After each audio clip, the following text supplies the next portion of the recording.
नमस्कार, हमारे IGNOU audio books channel पर आपका स्वागत है। इंदिरा गांधी राष्ट्रीय मुक्त विश्वविद्यालय, school of education, SOE, bachelors degree programmes, शिक्षा, स्नातक, बीईडी, हिंदी, प्रथम वर्ष, मूल पाठ्यक्रम, बीईएस 1-1 बाल्यावस्था एवं वृद्धि, खंड बाल्यावस्था और किशोरावस्था को समझना, इकाई बाल्यावस्था और किशोरावस्था की अवधारणा। 1.1 प्रस्तावना। जैसा कि पाठ्यक्रम बाल्यावस्था और वृद्धि की पहली इकाई बाल्यावस्था और किशोरावस्था है, विभिन्न संस्कृतियों एवं समाजों में बाल्यावस्था और किशोरावस्था के विभिन्न अर्थों को जानना उपयुक्त है। हम सभी यह सोचते हैं कि हम बाल्यावस्था और किशोरावस्था के प्रति सजग हैं, जैसा कि हम इन चरणों को अनुभव करते हैं, या हमारे पास इन चरणों के बच्चे हैं। हालांकि हम बाल्यावस्था और किशोरावस्था के इन चरणों से गुजर चुके हैं, फिर भी हमें कुछ समस्याओं को संबोधित करना होता है, जैसे क्या विभिन्न संस्कृतियों में बच्चे बाल्यावस्था और किशोरावस्था को एक जैसा अनुभव करते हैं। नगरीकरण और आर्थिक परिवर्तन बाल्यावस्था और किशोरावस्था के निर्माण को किस प्रकार प्रभावित करेगी।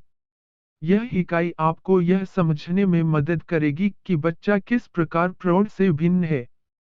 इस इकाई का अध्ययन करने के बाद आप विभिन्न संस्कृतियों में बाल्यावस्था और किशोरावस्था के विविध परिप्रेक्ष्यों को समझ पाएंगे। विविध संस्कृतियों में बाल्यावस्था और किशोरावस्था की अवधारणा को समझकर आप इस निष्कर्ष पर पहुंच सकते हैं कि बाल्यावस्था और किशोरावस्था का निर्माण मूल रूप से विविध परिस्थितियों की सामाजिक राजनैतिक यथार्थताओं पर आधारित है। शिक्षक या भावी शिक्षक के रूप में यह इकाई आपको अपने कक्षा कक्ष में विविध परिस्थितियों से आने वाले बच्चों को समझने में मदद करेगी। 1.2 उद्देश्य। इस इकाई का अध्ययन करने के पश्चात आप इस योग्य हो जाएंगे कि बाल्यावस्था और किशोरावस्था में अंतर स्पष्ट कर सकें, बाल्यावस्था का सामाजिक निर्माण की समझ को विकसित कर सकें, बाल्यावस्था के विविध परिप्रेक्ष्यों की पहचान कर सकें, किशोरावस्था की अवधारण की व्याख्या कर सकें। 1. 3 विभिन्न संस्कृतियां बाल्यावस्था और किशोरावस्था को किस प्रकार अनुभूत करती हैं, इसका विश्लेषण कर सकें और इस पर विचार कर सकें, और बच्चा, किशोर और प्रौढ़ में अंतर स्पष्ट कर सकें। बाल्यावस्था की अवधारणा। बच्चा और बाल्यावस्था शब्दों से हम सभी परिचित हैं। हम सभी उस उम्र से गुजर चुके हैं जब हम बच्चे कहलाते थे और बाल्यावस्था कहलाने वाली स्थिति को अनुभव कर चुके हैं। केवल बाल्यावस्था ही नहीं बल्कि हम विविध अनुभवों सहित किशोरावस्था की स्थिति से भी गुजर चुके हैं। बाल्यावस्था शब्द का अर्थ है बच्चा होने की स्थिति। 20वीं शताब्दी के अंत तक पृथक सामाजिक श्रेणी के रूप में बाल्यावस्था के विचार पर बहुत कम ध्यान दिया गया था। सांस्कृतिक मानदंडों और अपेक्षाओं के अनुसार बाल्यावस्था की परिभाषा भी भिन्न होती है। प्रौढ़ों के रूप में हम बच्चों को उसी ढंग से देखते हैं, न कि अद्वितीय व्यक्तियों के रूप में जिनके पास विविध प्रकार के अनुभव, रुचियां, सीखने के तरीके और ज्ञान हैं।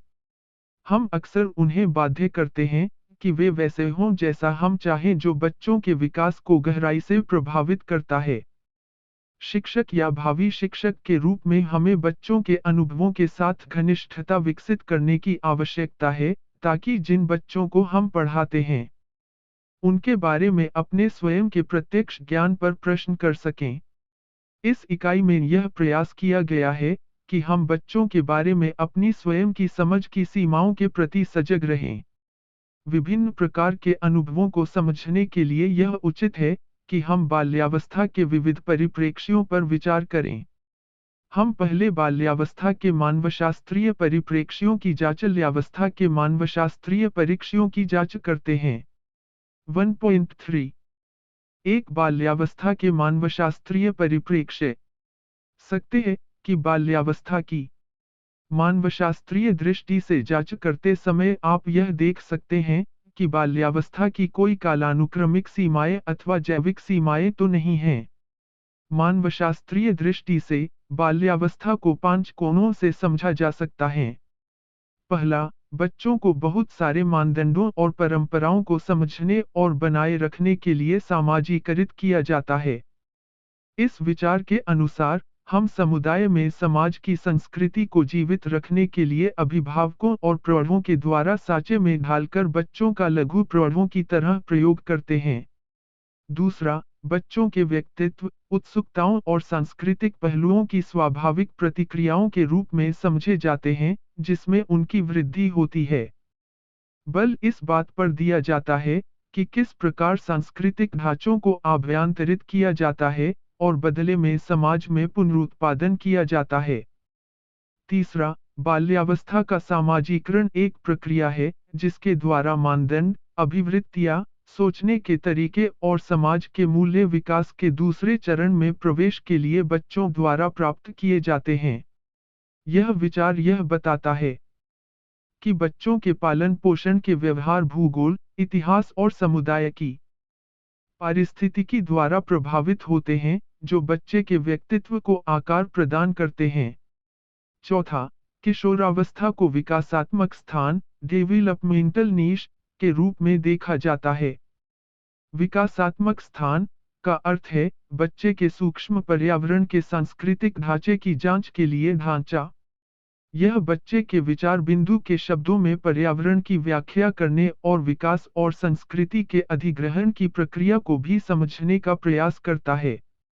बच्चे को उसके स्वयं के स्वभाव के साथ साथ प्रगति, विशिष्ट क्षमताओं को उसकी संस्कृति द्वारा प्रदत्त विकासात्मक वातावरण के निर्माण करने के रूप में देखा जाता है। विकासात्मक स्थान, नीश, को 3 घटकों में विभाजित किया गया है, जैसा कि नीचे दिया गया है। 1.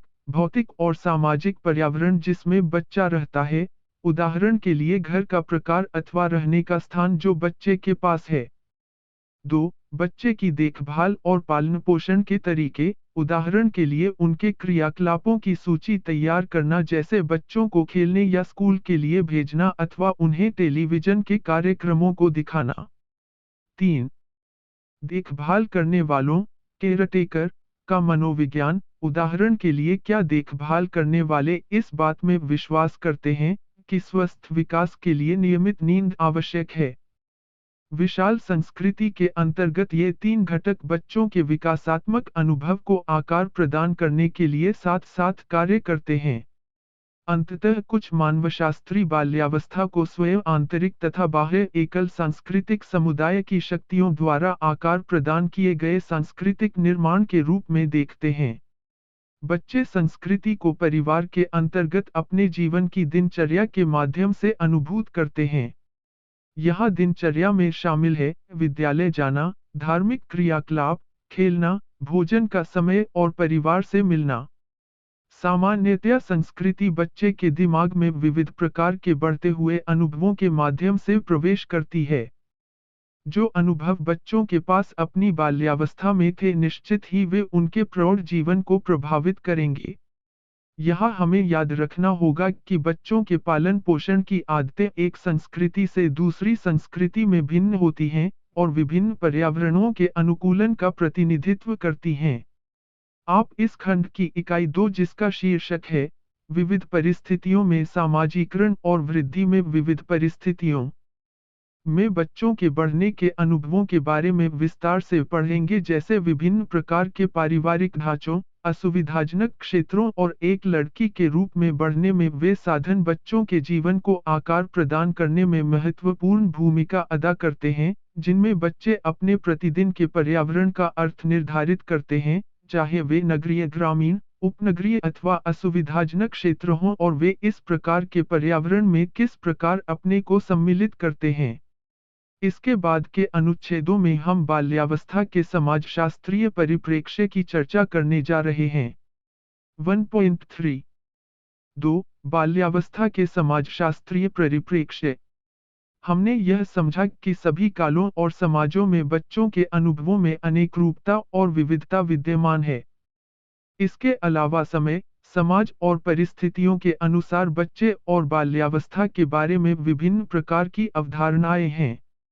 ये इतनी भिन्न हैं कि बच्चे अथवा बाल्यावस्था के लिए एक विचार रखना मुश्किल है, फिर भी सामान्यतया प्रौढ़ों के रूप में हम बाल्यावस्था को एक श्रेणी के रूप में देखते हैं। इस प्रकार की दृष्टि सृजन अथवा निर्माण के अधिक समीप है, जो बच्चों के अनुभवों की समानुभूतिक समझ पर आधारित नहीं है। इसे समाज की एकरूप व संकुचित दृष्टि द्वारा आकार प्रदान किया जाता है, जिसका बच्चों के जीवन पर गहन निहितार्थ हो सकता है। बच्चों को इस प्रकार देखना प्रौढ़ों के बाल्यावस्था के निर्माण जैसा प्रतीत होता है। हम मयाल MAYLL 1991 के इस तर्क से सहमत हो सकते हैं कि बच्चों का जीवन प्रौढ़ों की बाल्यावस्था की समझ और बच्चे क्या हैं और क्या होने चाहिए द्वारा उनके लिए बनाए गए बाल्यावस्था के माध्यम से जिया जाता है। सामाजिक निर्माण को सैद्धांतिक सामाजिक निर्माण के रूप में बाल्यावस्था परिप्रेक्ष्य के रूप में परिभाषित किया जा सकता है, जो उन साधनों की खोज करता है, जिसमें वास्तविकता का प्रतिदिन के जीवन में लोगों की प्रतिक्रियाओं और भाषणों के समूहों के माध्यम से मोलतोल किया जाता है। जेम्स एवं जेम्स 2008 परिशून्य 122 यह समझने में कि समाज में क्या घटित होता है और उन समझों पर आधारित ज्ञान के निर्माण में संस्कृति और परिस्थितियों पर बल देता है। जब हम सामाजिक निर्माण के विचार की जांच करते हैं, तो हमें निम्नलिखित बिंदुओं पर विशेष बल देना होता है। समझ के सभी साधन सांस्कृतिक और ऐतिहासिक रूप से सापेक्ष हैं। विश्व के बारे में हमारे ज्ञान का निर्माण हमारी प्रतिदिन की अंतःक्रियाओं के द्वारा होता है, और विश्व के बहुत से संभावित निर्माण हैं। आप देख सकते हैं कि विकासात्मक मनोवैज्ञानिक जब बच्चों को प्रौढ़ों से बहुत से क्षेत्रों में योग्यता के आधार पर अलग करते हैं, तो सामाजिक संरचनावादी इसे कैसे परिभाषित किया जाए इस पर तर्क करते हैं कि सामाजिक निर्माण करते हुए बाल्यावस्था को बहुत कुछ करना है। बाल्यावस्था की ओर हमारी अभिवृत्ति समाज की उन प्रमुख विचार पद्धतियों से प्रभावित है, जिसमें हम रहते हैं, और इस प्रकार यह समय और संस्कृति के अनुसार भिन्न हो सकती है। हम अपने बाल्यावस्था के विचारों को केवल तभी समझना आरंभ कर सकते हैं, जब हम विशेष सामाजिक और सांस्कृतिक परिस्थिति में अपनी स्वयं की स्थिति का निरीक्षण करते हैं। बाल्यावस्था की निर्मित प्रकृति अधिक स्पष्ट हो जाती है, जब हम बाल्यावस्था की संकल्पनाओं में वैषम्य स्थापित करते हैं, जो कि विभिन्न ऐतिहासिक कालों अथवा संस्कृतियों में प्रचलित थीं। अब हम बाल्यावस्था के लत थीं। अब हर ऐतिहासिक परिप्रेक्ष्यों की चर्चा करते हैं। 1.3 3 बाल्यावस्था के ऐतिहासिक परिप्रेक्ष्य। जब हम विभिन्न समाजों में बच्चे के अर्थ को जानने का प्रयास करते हैं, तो बाल्यावस्था के विचार के इतिहास का निरीक्षण करना बेहतर होता है। यदि इतिहास का विश्लेषण करें तो यह महसूस होगा कि बच्चे का अर्थ एवं वर्णन इतिहास में समयानुसार भिन्न होता है। फिलिप एरिस नामक एक फ्रांसीसी इतिहासकार ने यह विश्लेषण किया कि इतिहास में बच्चों को किस प्रकार चित्रित किया गया था। कला, पत्रों और बहुत से अन्य स्रोतों का प्रयोग करते हुए उन्होंने यह पता लगाया कि बाल्यावस्था का अर्थ मध्यकाल से आगे वर्तमान काल तक किस प्रकार विकसित किया गया। निम्नलिखित को पढ़ें। फिलिप एरिस ने लिखा कि बाल्यावस्था बहुत नवीन अवधारणा है। यह मध्यकाल में बिल्कुल नहीं थी। उन्होंने यह देखा कि उस युग की चित्रकलाओं में बच्चों का कोई चित्रण नहीं मिलता। उस समय केवल छोटे बच्चे अथवा प्रौढ़ थे। वे सभी जो बच्चे नहीं थे, उन्हें प्रौढ़ों की शरीर भाषा और प्रौढ़ों जैसे हावभाव सहित प्रौढ़ों की वेशभूषा में चित्रित किया जाता था। बहुत से जवान लोगों को प्रशिक्षु बनाया जाता था जो खेतों में काम करने वाले हो गए, और बहुत कम उम्र के लोगों को प्रौढ़ों के रूप में देखा गया, यहाँ तक कि लगभग 7 वर्ष तक के लोगों को भी लघु वयस्कों के रूप में देखा गया, न कि बच्चों के रूप में। मध्यकालीन संस्कृतियों में बाल्यावस्था की संकल्पना का अभाव मिलता है। बाल्यावस्था परवर्ती ऐतिहासिक सर्जन है। यह 20वीं तथा 17वीं शताब्दियों में धनी लोगों, उच्च वर्ग, में विकसित हुई। आगे यह 20वीं शताब्दी में उच्च वर्ग के मध्य विकसित हुई और अंततः यह 20वीं शताब्दी में उच्च और निम्न दोनों वर्गों के परिदृश्य पर प्रकट हुई। एक बार बाल्यावस्था की संस्था के प्रकट होते ही समाज में जवान व्यक्तियों की स्थिति परिवर्तित होने लगी। पहले उनका नाम बच्चा रखा गया। बच्चे के निर्दोष होने के सिद्धांत का आविर्भाव हुआ। बच्चों को प्रौढ़ वास्तविकता से संरक्षित किया गया। जन्म, मृत्यु, लिंग, दुख घटना और प्रौढ़ समाज की घटनाओं के तथ्यों को बच्चों से छिपाया जाता था। बच्चों को उम्र द्वारा अलग किया जाता था। Philippe Aries 1962 centuries of childhood. दूसरे विचारक जॉन होल्ट ने आधुनिक समाज में जवान लोगों और उनके स्थान अथवा स्थान के अभाव के बारे में लिखा। उन्होंने बाल्यावस्था की आधुनिक संस्था, अभिवृत्ति, परंपराओं और उन नियमों के बारे में चर्चा किया जो बच्चों को आधुनिक जीवन में परिभाषित व उनका स्थान निर्धारित करते थे और वृहद स्तर पर यह निर्धारित करते थे कि उनका जीवन किस तरह का था और हम सभी और उनके बड़े लोग उनके साथ किस प्रकार का व्यवहार करते थे। उन्होंने आगे उन बहुत सी स्थितियों के बारे में बातचीत की जिनमें आधुनिक बाल्यावस्था अधिकतर उन लोगों के लिए जिन्हें खराब प्रतीत होती थी, जो उसके अंतर्गत रहते थे और यह किस प्रकार बदली जा सकती थी। John Holt 1974 escape from childhood. अब आपने जाना कि कैसे सभ्यता के इतिहास में बाल्यावस्था को कई तरीकों से देखा जाता है। उदाहरण के लिए गैर औद्योगिक समाज के बच्चे औद्योगिक समाज के बच्चों से अलग प्रकार से देखे जाते हैं, जो कि विस्तृत में खंड 1.5 किशोरावस्था की अवधारणा में चर्चित होगा। अतः बाल्यावस्था एक दिया हुआ विचार नहीं है, यह ऐसा विचार है जो प्रौढ़ों के आईने से देखा जाता है कि वे समाज में बच्चों को कैसे देखते हैं। 1.3 4 बाल्यावस्था के सांस्कृतिक परिप्रेक्ष्य। बाल्यावस्था की हमारी धारणाओं में विभिन्नताएं केवल अतीत में ही नहीं पाई जाती बल्कि विश्व में विभिन्न संस्कृतियों का भ्रमण करने पर भी विभिन्न संस्कृतियों में बच्चों की सामाजिक स्थिति और उनकी भूमिका में विभिन्नता है। ये विभिन्नताएं ग्रामीण और नगरीय क्षेत्रों में, विभिन्न समुदायों और विभिन्न देशों में देखी जाती हैं। हम कुछ उदाहरणों में देखते हैं कि विभिन्न संस्कृतियों में बच्चों का पालन पोषण कैसे होता है। अपनी गोद में लिए हुए अपने शिशु सहित एक भारतीय माँ को देखिए। माँ छाती से लगाकर, मुस्कुराहट से और बातचीत कर भावनात्मक संबंध को पुष्ट करने का उत्कृष्ट प्रयास करती है और इस प्रकार यह सुनिश्चित करती है कि वह बच्चे के ध्यान पर सर्वाधिक बल देती है। कालूली माताओं, केएलयूएलआई मदर्स और उनके शिशुओं की ओर देखने पर हम एक भिन्न प्रकार की तस्वीर पाएंगे। कालूली लोग एक छोटा समाज हैं जो Papua New Guinea, Papua New Guinea, Australia के निकट के उष्णकटिबंधीय वर्षा वनों में रहते हैं और उनकी मातृ शिशु अंतःक्रिया बिल्कुल भिन्न तरह की है। माताएं अपने शिशुओं को बाहर रखती हैं ताकि वे दूसरों को देख सकें जो कि उनके सामाजिक समूह का हिस्सा हैं। माताएं बिरले ही प्रत्यक्ष रूप से अपने शिशुओं से बात करती हैं, बजाय उनके दूसरे लोग शिशु से बात करते हैं।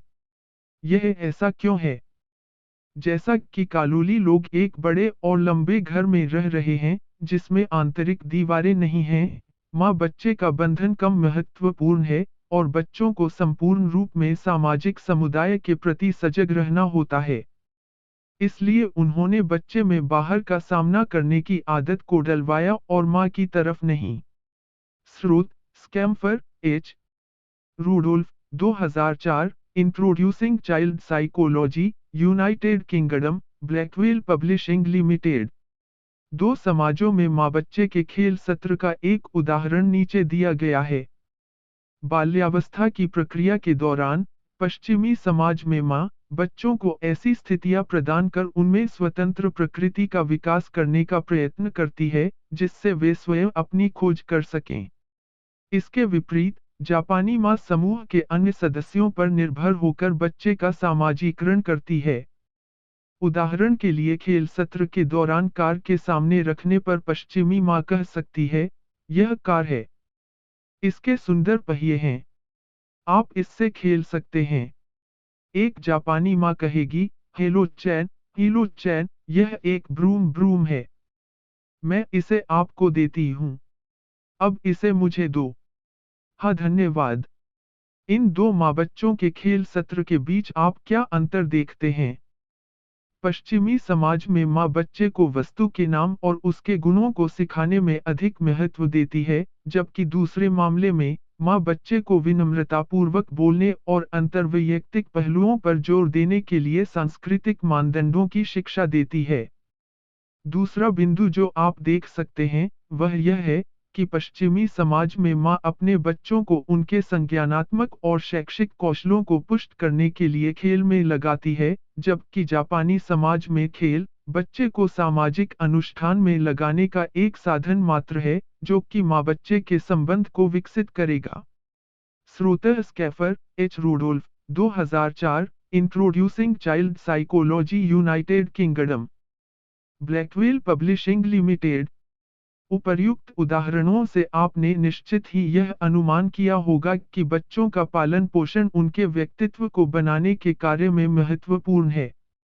यहाँ तक कि आज भी बाल्यावस्था की हमारी धारणाओं में विभिन्नताएं हैं, जब हम संसार के विभिन्न भागों की विभिन्न सांस्कृतिक परंपराओं से तुलना करते हैं। एक समाज में जो बात सामान्य है, वह दूसरे में स्वीकार करने योग्य नहीं हो सकती। ये अंतर पालन पोषण कार्यों के कारण हैं, जैसे बच्चों से कैसे बात की जाती है, उन्हें कैसे पकड़ा जाता या उनके साथ कैसे खेला जाता है। इस प्रकार हम कह सकते हैं कि प्रत्येक समाज अपने स्वयं के मूल्यों में उपयुक्त होने वाली व्यक्तित्व की विशेषताओं वाले बच्चों को उत्पन्न करने में लगा रहता है। सामाजिक और सांस्कृतिक परिस्थितियां जिनमें बच्चों की वृद्धि होती है, बच्चे के सामाजिक संसार के भाव की रचना करने में प्रभाव डालने का प्रयास करती हैं। इस प्रकार आप यह कह सकते हैं कि बाल्यावस्था की कोई एक सार्वभौमिक परिभाषा नहीं है। बाल्यावस्था में समय, स्थान और संस्कृति के अनुसार अंतर होता है। अगले अनुभाग में हम बाल अवधारणा के अर्थ की चर्चा करेंगे। 1. 4 विभिन्न परिप्रेक्ष्यों में बच्चे की परिभाषा। शिक्षक विद्यालयों में विविध पृष्ठभूमि से संबंध रखने वाले बच्चों का सामना करते हैं। कुछ शिक्षक बच्चों पर चिल्लाते हैं, कुछ उनसे मामले का समाधान करने के लिए बात करने की कोशिश करते हैं, और कुछ ध्यान नहीं देते हैं। हालांकि, विविध पृष्ठभूमि के बच्चों को संभालना इतना सरल नहीं है। यह हमारे लिए इस वास्तविकता को अभिव्यक्त करता है कि हम प्रौढ़ों या शिक्षकों के रूप में कक्षा की परिस्थितियों को समझने के लिए अच्छी तरह से सज्जित नहीं हैं। इसका परिणाम यह होता है कि हम विविध परिस्थितियों में बच्चों के साथ नहीं लग पाते हैं। क्या आप यह सोचते हैं कि इन परिस्थितियों में बच्चों को समाज में कैसे रखा जाता है? स्पष्ट रूप से ऐसा नहीं हो सकता। आगे के अनुच्छेदों में हम इस प्रश्न की खोज शुरू करेंगे। प्रौढ़ों के रूप से हम यह महसूस करते हैं कि हम बाल्यावस्था और बच्चों के अनुभवों को ठीक तरह से समझते हैं। हम स्वयं से कुछ प्रश्न पूछते हैं। क्या हम बाल्यावस्था को परिभाषित कर सकते हैं? हम सभी ने बाल्यावस्था का अनुभव किया है। क्या हम सभी के लिए यह संभव होगा कि हम बच्चा शब्द को परिभाषित कर सकें? यदि आप लोगों से इन प्रश्नों को पूछते हैं, तो अधिकतर लोग बच्चों का वर्णन करने के लिए निम्नलिखित विशेषणों का प्रयोग कर सकते हैं। बच्चे हैं निर्दोष, भगवान के उपहार, शुद्ध और सच्चे, मधुर, मनोहर, आनंदित करने वाले, बचकाने, विनोदशील, जड़मती, नटखट, सुकुमार, संरक्षित, कुम्हार की चिकनी मिट्टी की तरह मुलायम और भयाक्रांत। ये कुछ सामान्य अवबोधन हैं जिनका ध्यान हम लोग बच्चों के बारे में रखते हैं। यदि हम इन अवबोधनों का ध्यानपूर्वक परीक्षण करें तो हम यह महसूस करेंगे कि ये सभी बच्चों के अनुभवों की व्याख्या नहीं करते। कुछ बच्चे वंचित परिस्थितियों से आते हैं और इसलिए विभिन्न अनुभवों वाले लगते हैं। क्या आप सोचते हैं कि अच्छे परिवारों से आने वाले सभी बच्चों के अनुभव एक जैसे होते हैं? हम कह सकते हैं कि ऐसा कम होता है, लेकिन हम कोई भी बात निश्चित तौर पर नहीं कह सकते। ऐसा इसलिए है क्योंकि प्रत्येक बच्चे की रहने की दशाएं भिन्न भिन्न हैं। चूंकि बच्चों के अनुभव भिन्न हैं, इसलिए यह कि सभी बच्चे एक श्रेणी के हैं और बाल्यावस्था की एकल परिभाषा देना सही नहीं होगा। हम में से कुछ के लिए यह थोड़ा असामान्य लग सकता है, लेकिन बच्चों के अर्थ के बारे में विभिन्न और परस्पर विरोधी परिप्रेक्ष्य हैं।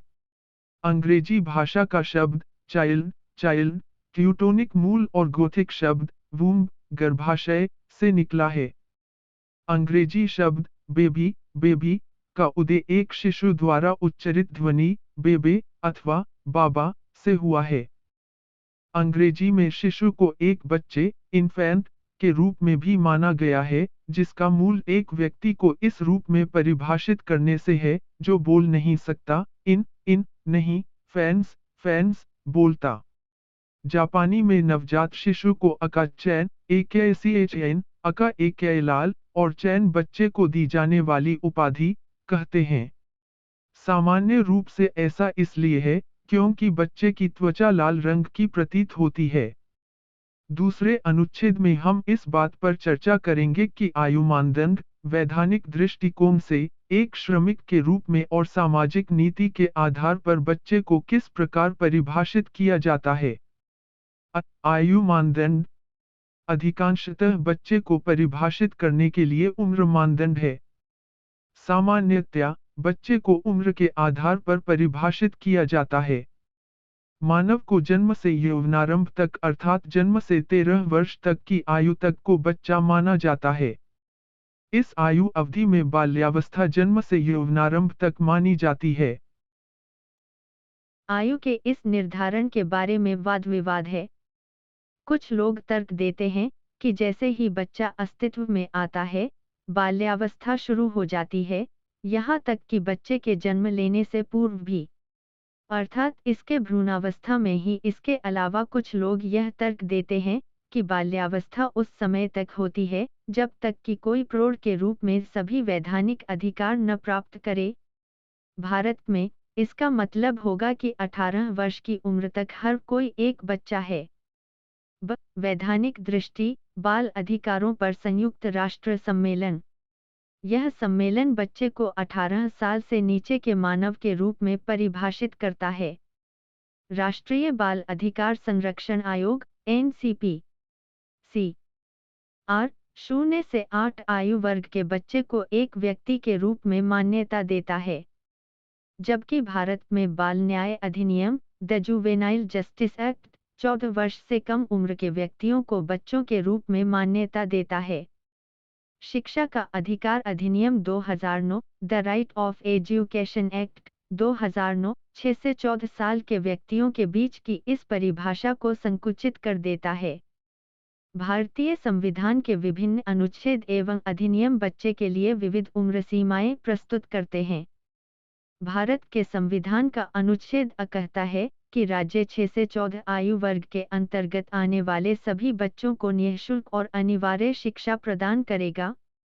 संविधान का अनुच्छेद 45 विशेष रूप से उल्लेख करता है कि राज्य सभी बच्चों के लिए प्रारंभिक बाल्यावस्था अनुरक्षण अर्ली चिल्ड्रेन केयर और शिक्षा प्रदान करने का प्रयत्न करेगा जब तक कि वे 6 वर्ष के न हो जाएं।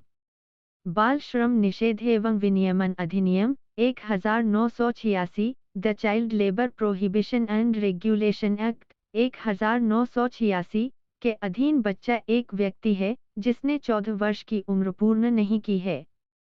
भारतीय खान अधिनियम द इंडियन माइंस एक्ट 18 वर्ष से नीचे के लोगों को परिभाषित करता है। इन सभी अधिनियमों अथवा अनुच्छेदों का अनुशीलन करते हुए एक समान आयु वर्ग नहीं देखा जा सकता। बच्चे के रूप में यह उल्लेख करना रोचक होगा कि पूरे विश्व में वैधानिक प्रौढ़ता के लिए आयु विभिन्नताएं हैं। भारत में यह 18 वर्ष है, ईरान में यह 15 वर्ष है, स्कॉटलैंड में 16 वर्ष है, जापान में 20 वर्ष है और मिस्र में यह 21 वर्ष है। जीवन पर वैधानिक उम्र के क्या निहितार्थ हैं, इसके बारे में आप क्या सोचते हैं? जब तक कोई वैधानिक प्रौढ़ता नहीं प्राप्त कर लेता है, वह एक संरक्षित नागरिक है। अतः बच्चे, किशोर अथवा अवयस्क अपने संरक्षकों और सरकार के उत्तरदायित्व हैं। उनके भोजन, स्वास्थ्य, कपड़े, आश्रय, शिक्षा और अच्छे जीवन का उत्तरदायित्व संरक्षकों और सरकार का है। प्रौढ़ की उम्र प्राप्त करने के पश्चात कोई भी रोजगार प्राप्त कर सकता है, मतदान कर सकता है, चुनाव लड़ सकता है, शादी कर सकता है। हालांकि इस वैधानिक मानदंड के अंतर्गत बहुत से अंतर्विरोध हैं। उदाहरण के लिए, भारत में कार्य करने के लिए वैधानिक उम्र 14 वर्ष है। इस उम्र में बच्चा मतदान नहीं कर सकता और अन्य वयस्क अधिकारों का उपभोग नहीं कर सकता। जिस व्यक्ति ने वयस्क के रूप में अधिकारों को नहीं प्राप्त किया है, वह रोजगार में अधिक असुरक्षित रहेगा। क्या आप यह सोचते हैं कि 14 वर्ष के व्यक्ति को श्रम में लगाना शारीरिक एवं मानसिक रूप से स्वास्थ्यकर होगा? श्रमिक के रूप में बच्चा। बावजूद इस तथ्य के कि बाल श्रम गैरकानूनी है, बहुत बड़ी संख्या में बच्चे कारखानों में कालीन बुनने, बीड़ी बनाने, चूड़ियां बनाने, पटाखों आदि के कारखानों में, छोटी दुकानों पर घरेलू कामकाज, सफाई, खाना बनाना, छोटे बच्चों की देखभाल करना आदि करते हैं। बहुत से ऐसी स्थितियों में हैं जहां उन्हें भीख मांगना पड़ता है।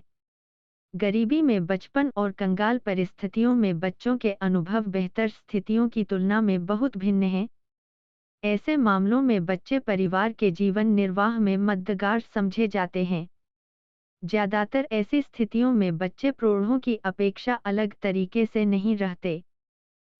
सामाजिक नीति में बच्चा। शैक्षिक नीतियों में बच्चों को शिक्षार्थियों और राष्ट्र के भावी नागरिकों के रूप में चित्रित किया गया है।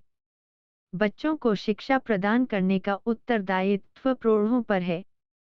अभिभावक बच्चों की शिक्षा के लिए बहुत बड़ी मात्रा में धन खर्च करते हैं। शिक्षा का अधिकार अधिनियम 2009 यह सुनिश्चित करता है कि 8 वर्ष तक, कक्षा पहली से 8वीं की विद्यालयी शिक्षा के लिए सभी खर्च राज्य द्वारा वहन किया जाएगा।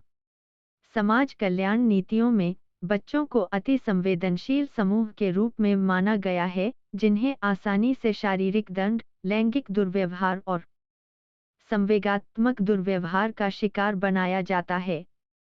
मीडिया में बच्चों को विज्ञापनों में विक्रय प्रोत्साहकों के रूप में चित्रित किया गया है।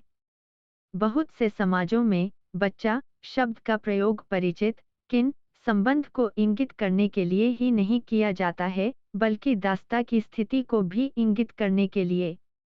बाल्यावस्था को दर्शाते समय जैविक निर्धारकों को हमेशा ध्यान में नहीं रखा गया। मध्यकालीन यूरोप में शैशवावस्था को सामान्य रूप से जन्म के समय होना माना जाता था अथवा स्तनपान के अंत में, जो कि 3 वर्ष के आसपास था। बाल्यावस्था के चरण का अंत लगभग 7 वर्ष पर माना जाता था, जब कोई व्यक्ति कुछ निश्चित घरेलू अथवा औद्योगिक कार्यों को करने की दक्षता प्राप्त कर लेता था। 18वीं शताब्दी के दार्शनिक जीन जैक्स रूसो, जीन जैकी राउसियो ने बाल्यावस्था को जन्म और 12 वर्ष के बीच होना माना है। अतः बच्चे और बाल्यावस्था की कोई सार्वभौमिक परिभाषा नहीं है। 1. अंश किशोरावस्था की अवधारणा।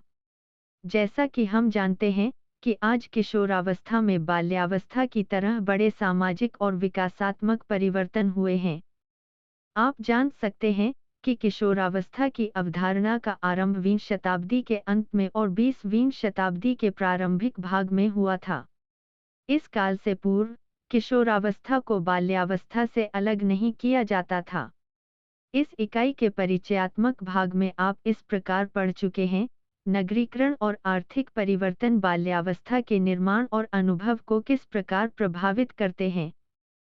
किशोरावस्था की अवधारणा समाज में औद्योगिक क्रांति द्वारा लाए गए द्रुत परिवर्तनों का परिणाम है। आप इन परिवर्तनों को औद्योगिकरण, नगरीकरण, संस्थाकरण और अप्रवासन के रूप में श्रेणीकृत कर सकते हैं। हालांकि हम प्रत्येक श्रेणी के विस्तार में नहीं जा रहे।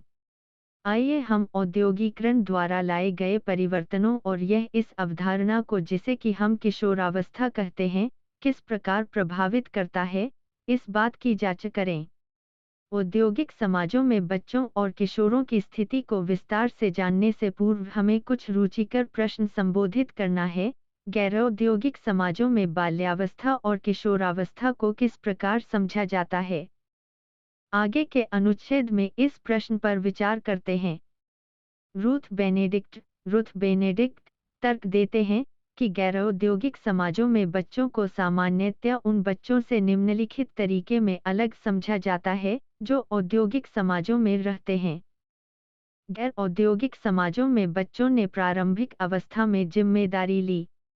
ये बच्चे जो प्रौढ़ सत्ता के प्रति आज्ञापालक दिखे, उन्हें निम्न मूल्य में रखा गया, और बच्चों का लैंगिक व्यवहार प्रायः अलग तरह से देखा जाता है। औद्योगिक क्रांति से पूर्व, बच्चों और किशोरों को केवल लघु प्रौढ़ माना जाता था। उनसे अपेक्षा की जाती थी कि वे पारिवारिक व घरेलू कार्यों को करें, जैसे कृषि क्षेत्र, बढ़ईगीरी अथवा घर में किसी अन्य कार्य में लगे रहना। बच्चे और किशोर आर्थिक दायित्व के रूप में अधिक देखे जाते थे और संपत्ति के रूप में कम। ग्रामीण क्षेत्रों में वे पशुपालन और फसल काटने में मदद करते थे, लेकिन शहर में वे अक्सर काम नहीं करते थे। बढ़ती यांत्रिकी के साथ कुशल कर्मी बढ़ गए थे और श्रम के विशिष्ट वर्ग की मांग की गई। इसके कारण कर्मियों के रूप में बच्चों और किशोरों दोनों की उपयोगिता कम हो गई। उससे भी अधिक, बालश्रम निषेध और शिक्षा को अनिवार्य बनाने के कानून पारित किए गए। बाल्यावस्था और किशोरावस्था को एक पृथक जीवन अवस्था के रूप में बनाने के लिए समाज में क्या परिवर्तन आए हैं? आप कह सकते हैं कि शिक्षा, बालश्रम निषेध और बाल संरक्षण कानूनों ने बच्चों को बाल्यावस्था और किशोरावस्था के चरण प्रदान किए। 20वीं शताब्दी के मध्य तक किशोरों को प्रौढ़ों से अलग किया जाता था और वे अपना अधिकतर समय समूहों, पीयर्स, के साथ बिताते थे। द्वितीय विश्वयुद्ध के बाद, किशोरों का नामांकन जो विद्यालय जाते थे, बढ़ गया और वे प्रौढ़ जगत में अपना प्रवेश देर से करते थे। इस प्रकार आप समझ गए होंगे कि किस प्रकार नगरीकरण और आर्थिक परिवर्तन किशोरावस्था के निर्माण और अनुभव को प्रभावित करते हैं। जब हम किशोरावस्था शब्द की व्युत्पत्ति को देखते हैं, तो हम यह देख सकते हैं कि यह शब्द लैटिन क्रिया एडोल्सेरे, एडियोएलिएसियारी से निकला है, जिसका अर्थ है बढ़ना, टू ग्रो अप, अथवा प्रौढ़ता की ओर बढ़ना, टू ग्रो टू मैच्योरिटी। मनोविज्ञान में किशोरावस्था को बाल्यावस्था और प्रौढ़ावस्था के बीच के चरण के रूप में व्यवहृत किया जाता है।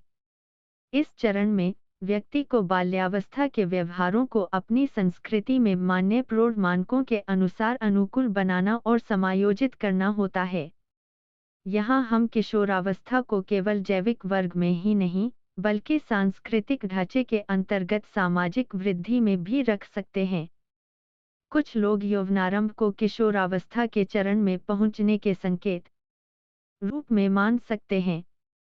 हम यौवनारंभ, प्यूबर्टी, को उस समय को द्योतित करने के लिए प्रयोग करते हैं जब बच्चा शारीरिक और लैंगिक परिपक्वता को प्राप्त करता है। 2 वर्ष का समय जो यौवनारंभ से पहले आता है, तारुण्य, प्यूबेस्केंस के रूप में जाना जाता है। यह वह समय है जब शारीरिक परिवर्तन गौण यौन लक्षणों की ओर ले जाते हैं। यौवनारंभ से जुड़े होने के कारण किशोरावस्था, बच्चे से किशोरावस्था तक के संक्रमण काल से संबंध रखती है और समाज के प्रभाव के कारण एक संस्कृति से दूसरी संस्कृति में भिन्न है। सामान्य रूप से हम किशोरावस्था के चरणों को निम्नलिखित रूप में विभाजित कर सकते हैं। तालिका 1.1 किशोरावस्था के चरण। किशोरावस्था के 3 मुख्य चरणों को इस प्रकार देखा जा सकता है।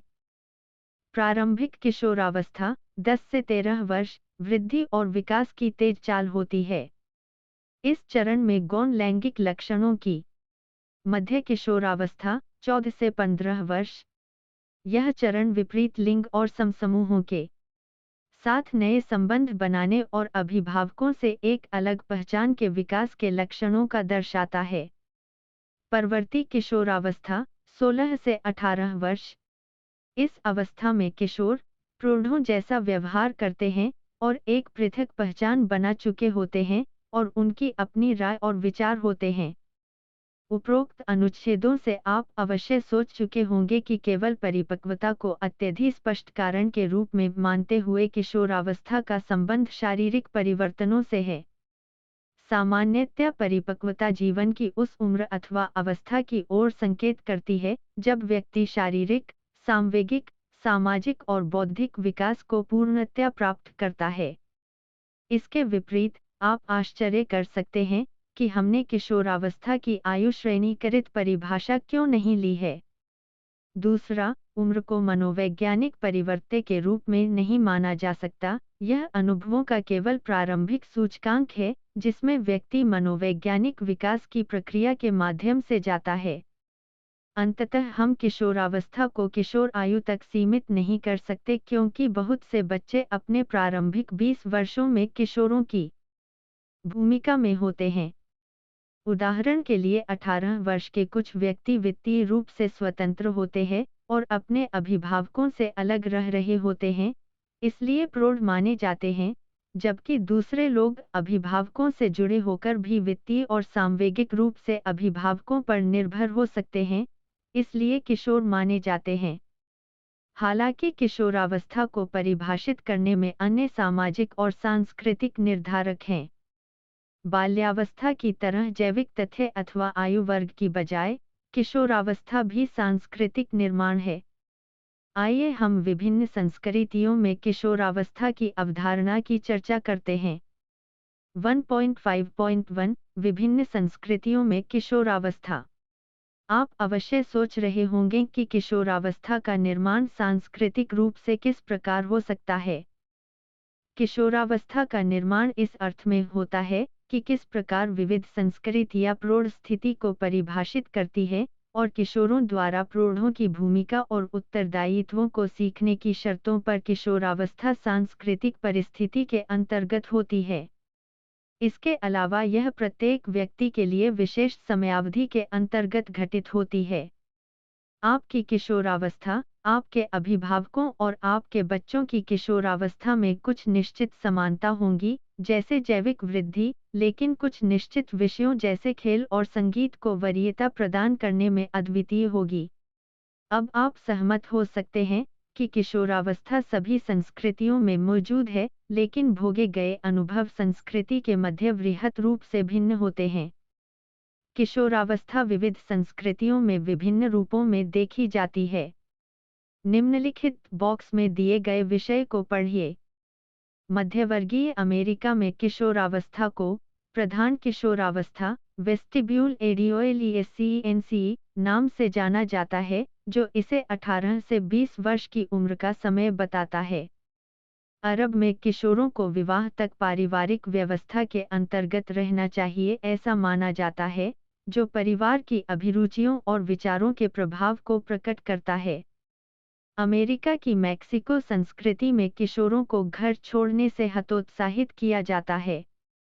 क्या आप जानते हैं कि कुछ संस्कृतियों में किशोरावस्था नहीं होती?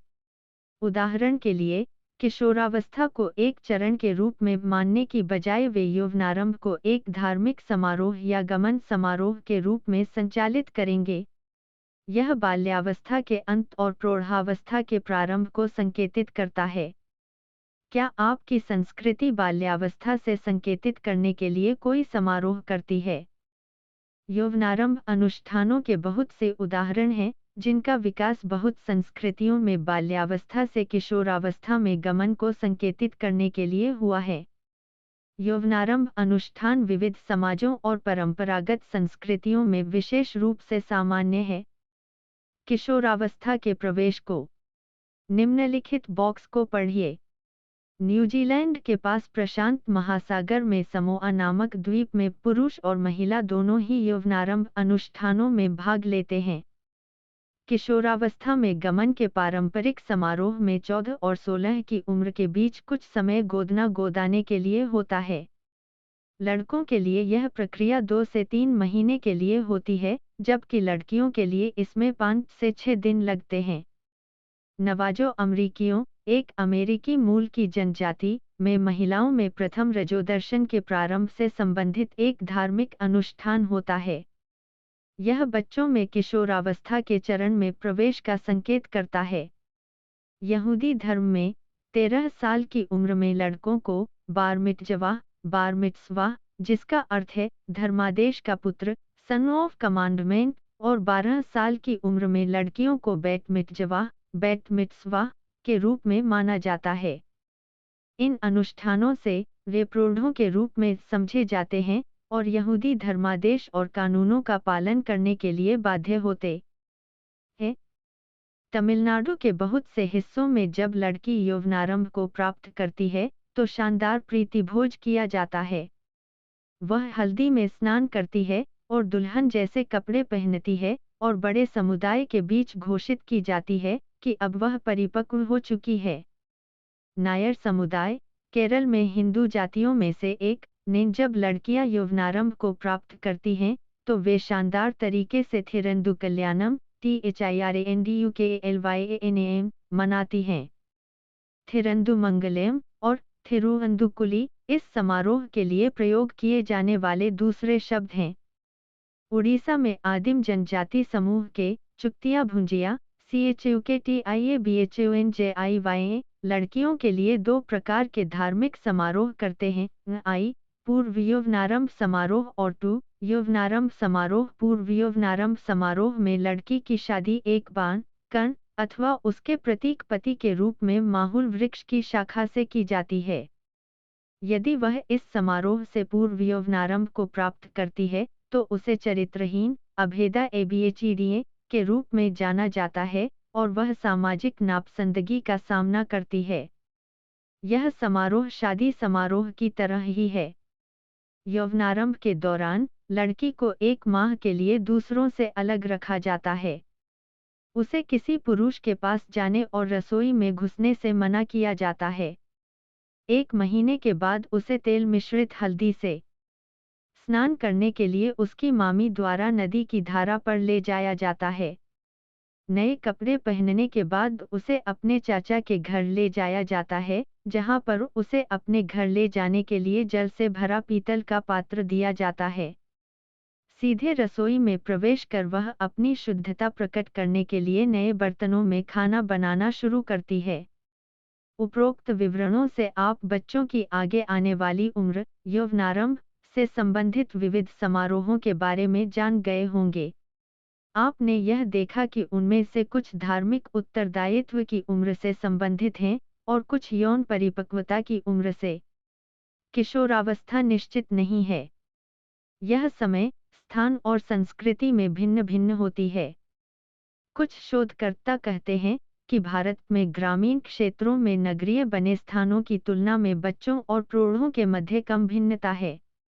यह कहा जाता है कि किशोरावस्था बाल्यावस्था में एक अलग चरण के रूप में नहीं देखी जाती है। जैसे ही बच्चा प्रौढ़ों की भूमिका लेने के लिए शारीरिक रूप से परिपक्व हो जाता है, वह प्रौढ़ों की भूमिका को अपनाना शुरू कर देता है।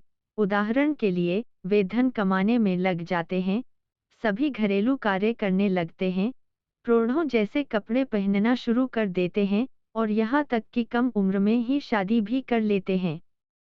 यह भी तर्क देते हैं कि किशोरावस्था की अवधारणा बाल्यावस्था से प्रौढ़ावस्था तक संक्रमण के एक चरण के रूप में भारत और दूसरे अन्य देशों में बाद में अस्तित्व में आई है। अब आप जान गए होंगे कि किशोरावस्था की सीमाओं को परिभाषित करना कोई सरल कार्य नहीं है। सामान्यतया मनोवैज्ञानिक इस बात से सहमत हैं कि किशोरावस्था यौवनारंभ से शुरू होती है। ठीक उसी समय किशोरावस्था के अंत को चिन्हित करना कठिन है, जिसे हम परिपक्वता नाम देते हैं। सामान्यतया परिपक्वता जीवन की उस उम्र अथवा चरण की ओर संकेत करती है जब व्यक्ति शारीरिक, सांवेगिक, सामाजिक और बौद्धिक रूप से पूर्णतया विकसित माना जाता है। परिपक्वता प्राप्त करने की दर एक व्यक्ति से दूसरे व्यक्ति में भिन्न होगी। हम सामान्यतया यह मानते हैं कि परिपक्वता व्यक्ति द्वारा तब प्राप्त की जाती है जब वह समाज में सामाजिक रूप से परिभाषित प्रौढ़ों की भूमिका में लग जाता है, जैसे आर्थिक स्वतंत्रता, शादी करना, अभिभावक बनना और अन्य। अतः हम किशोरावस्था को वह काल मान सकते हैं जो यौवनारंभ और विविध प्रौढ़ावस्था की भूमिकाओं को अपनाने के बीच में निहित होता है। अब तक हम बाल्यावस्था और किशोरावस्था की अवधारणा की चर्चा कर चुके हैं। दूसरे अनुभाग में हम बच्चा, किशोर और वयस्क में भिन्नताओं का पता लगाएंगे। 1.6 क्रियाकलाप 1 विभिन्न सामाजिक आर्थिक पृष्ठभूमि वाले दो किशोरों का साक्षात्कार लीजिए और उनके बढ़ने के अनुभवों पर एक रिपोर्ट तैयार कीजिए। बच्चा, किशोर और वयस्क में भिन्नताएं। एक किशोर और एक वयस्क से एक बच्चे को सीमांकित करने से पूर्व हम प्रत्येक अवधारणा के अर्थ को कुछ मानदंडों के रूप में समझने का प्रयत्न करते हैं। वयस्क एक मानव प्राणी अथवा सजीव अंगी है, जो कि सापेक्षिक रूप से परिपक्व आयु का है, यौन परिपक्वता से प्रारूपिक रूप से संबंधित है और जननीय उम्र को प्राप्त कर चुका है। बच्चा, किशोर और वयस्क में भिन्नता पर विचार करते समय हम निम्नलिखित मानदंडों पर विचार कर सकते हैं। आयु, क्षेत्रों के विस्तार में अंतर, शारीरिक, संज्ञान, सामाजिक सांवेगिक, प्रत्यक्षण। अब हम प्रत्येक मानदंड की विस्तार में चर्चा करते हैं। आयु, हम में से अधिकतर सोचते हैं कि बच्चा, किशोर और वयस्क में अंतर निर्धारित करने के लिए मुख्य कारक आयु है। हम बच्चे की कालानुक्रमिक आयु के बारे में अनुभाग 1.4 में आयु मानदंड शीर्षक के अंतर्गत और किशोर की कालानुक्रमिक आयु के बारे में अनुभाग 1.5 में दी गई तालिका 1 के अंतर्गत पहले ही चर्चा कर चुके हैं।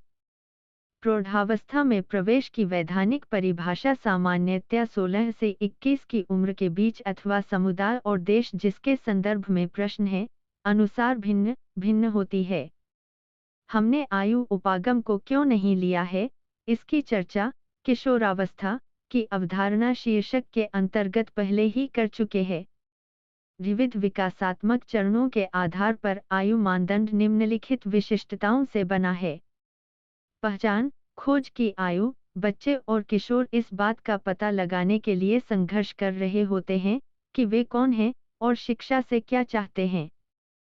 प्रौढ़ों के मामले में, वे परिवार और समाज के प्रति अपने उत्तरदायित्व की दृष्टि से अपनी पहचान बना चुके हैं। अस्थिरता की आयु, बच्चे और किशोर समाज के प्रति अपनी भूमिका और उत्तरदायित्व के बारे में अस्थिरता महसूस करते हैं। वे प्रौढ़ों द्वारा मार्गदर्शन किए जाते हैं कि वे क्या करें, क्या न करें। इसके विपरीत प्रौढ़ अपनी सामाजिक भूमिका में स्थिरता व्यक्त करते हैं। स्वयं पर ध्यान केंद्रित करने की आयु, बच्चों और किशोरों में अपने निर्णयों में स्वयं पर ध्यान केंद्रित करने की कमी होती है। वे प्रौढ़ों के द्वारा मार्गदर्शन की आवश्यकता महसूस करते हैं, विशेष रूप से बाल्यावस्था और किशोरावस्था के चरणों में माता-पिता और शिक्षकों के द्वारा, यहाँ तक कि किशोर अपनी उभरती हुई स्वपरिभाषाओं, सहयोग और स्पष्टीकरण के लिए अपने समसमूहों की राय सहित अपने साथियों का भी सहारा लेते हैं।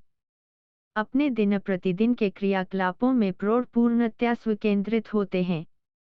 दुविधा महसूस करने की आयु, किशोरों से भिन्न, बच्चों और प्रौढ़ों में बाल्यावस्था और प्रौढ़ावस्था के बीच की भावना की कमी होती है। किशोर स्वयं को उभरते हुए प्रौढ़ों के रूप में मानते हैं, लेकिन अब भी पूर्ण रूप से प्रौढ़ की तरह महसूस नहीं करते। क्षेत्रों के विस्तार में अंतर, विकास को 3 क्षेत्रों में वर्णित किया जाता है। शारीरिक, संज्ञानात्मक और सामाजिक संवेगात्मक क्षेत्र। आइए अब हम इन 3 क्षेत्रों के आधार पर बच्चे, किशोर और प्रौढ़ में भिन्नताओं, अंतर की जांच करते हैं।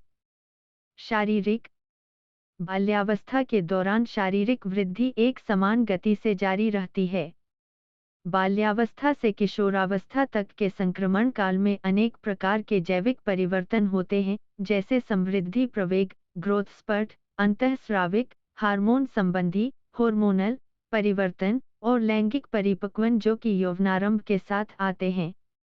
जबकि बाल्यावस्था के समय शारीरिक वृद्धि अपनी चरम सीमा पर पहुंच जाती है। संज्ञान।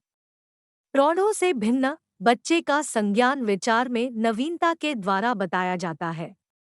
बच्चा संसार को हमेशा नई आंखों से देखता है और संसार को खोजने और सीखने में रुचि रखता है।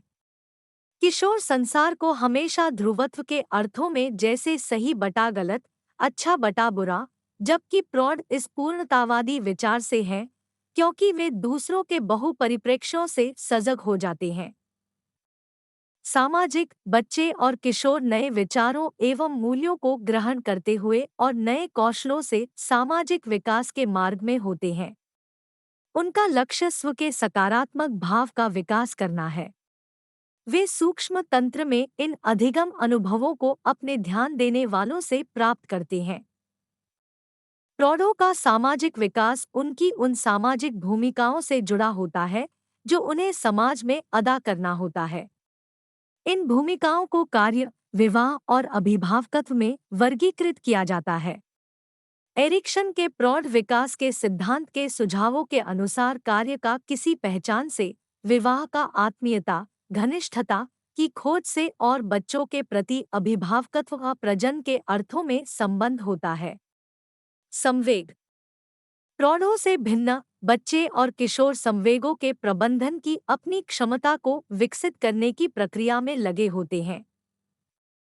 इस क्षमता की कमी कभी कभी उन्हें जोखिम लेने के व्यवहारों की ओर ले जाती है। इसके विपरीत प्रौढ़ स्वनियमन और स्वप्रबंधन की योग्यता को प्राप्त करते हैं। प्रत्यक्षण। बच्चे, किशोर और प्रौढ़ संसार के अपने प्रत्यक्षण में एक दूसरे से बहुत भिन्न होते हैं। उदाहरण के लिए, एक प्रश्न पूछकर जैसे बादलों को कौन घुमाता है, आप बच्चों और प्रौढ़ों से बहुत सारे उत्तर प्राप्त करेंगे। इन तीनों जवाबों को देखो।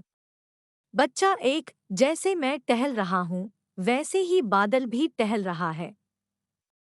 बच्चा 2, वे स्वयं घूमते हैं क्योंकि वे जीवित हैं। किशोर, पृथ्वी के घूर्णन के कारण बादल घूमता है। प्रौढ़, बादल हवा के कारण घूमते हैं। उपरोक्त जवाबों से आप भौगोलिक परिदृश्य के कारण कार्य सिद्धांत को समझने में व्यक्तियों के प्रत्यक्षण में भिन्नताओं का पता लगा सकते हैं। बच्चे अधिकतर बाह्य वास्तविकता के अर्थों में समझते हैं। बच्चा 1 और बच्चा 2 के जवाबों को देखिए। प्रौढ़ों से भिन्न बच्चे अपनी इंद्रियों से सूचना को अलग रखते हैं और इसलिए दृश्य जगत को अलग तरीके से अनुभव कर सकते हैं। किशोर इस घटना क्रिया विज्ञान को अमूर्त रूप में सोचते हैं और प्रौढ़ इसे अनुभवों के आधार पर समझते हैं। 1.7 सारांश। इस इकाई में हमने विविध परिप्रेक्ष्यों से बाल्यावस्था और किशोरावस्था की अवधारणा की चर्चा की है। मानवशास्त्रीय दृष्टिकोण से जांच करते समय आप देख सकते हैं कि बाल्यावस्था की कोई कालानुक्रमिक सीमाएं अथवा जैविक सीमाएं नहीं हैं। समाजशास्त्रीय परिप्रेक्ष्य के अनुसार बाल्यावस्था एक सामाजिक निर्माण है।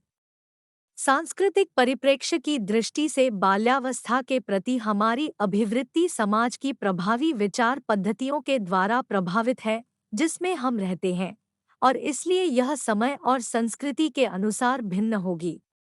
इसके बाद हमने विभिन्न परिप्रेक्ष्यों में बच्चा शब्द को परिभाषित किया है। हालांकि बच्चे की आयु के विचार में एकरूपता नहीं है, सामान्य रूप से हम उस व्यक्ति को बच्चे के रूप में समझेंगे जो 18 वर्ष से नीचे की आयु का है।